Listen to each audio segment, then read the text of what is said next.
scorching hot in my kitchen these days, so I've been cooling myself with 3 cold milk tea drinks with jasmine green tea leaves. Here I have 6 grams. If your tea is weak, use up to 8 grams. Add it to glass, followed by 120 ml of hot water. Cover to steep for 2 minutes, then uncover and continue steeping for another 3 minutes. Strain the tea through a sieve into a container. It yields about 100 ml. Set aside.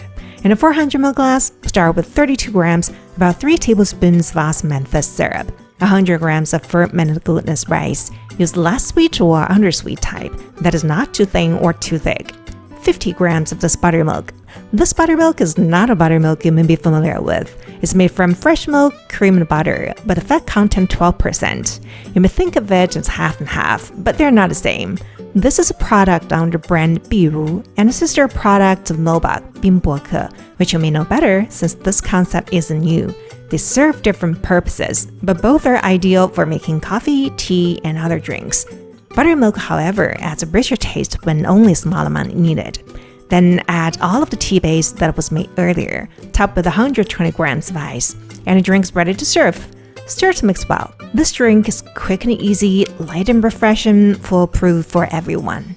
For next drink, I use a combination of 5 grams of jasmine green tea and 6 grams of freeze-dried rose.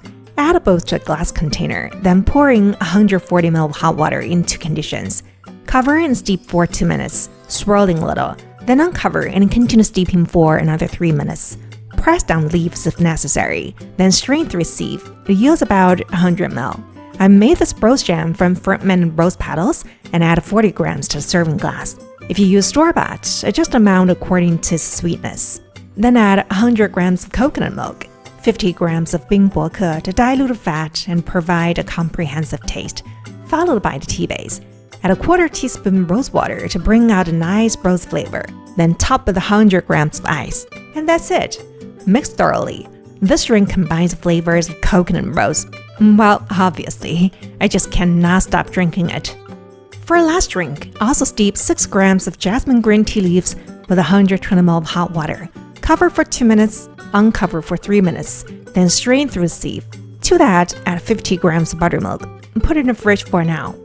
In a container, add 100 grams of grape or cherry tomatoes and 35 grams of buttermilk. Use an immersion blender to blend into juice. In a serving glass, start with 35 grams of tomato jam. I made this by fermenting tomato, key lime, rosemary, and sugar for a year. You can also use my previous tomato jam recipe. Add a blended tomato juice and creamed tea. I decide to stir them thoroughly now. Then top with 120 grams of ice. And it's done. I tested this recipe several times for both taste and presentation, and I'm pleased with this version. You probably wouldn't expect tomato and green tea to go together, but they do, and quite well. All 3 milk teas are perfect for hot weather. I hope you'll try them before summer slips away. Ciao.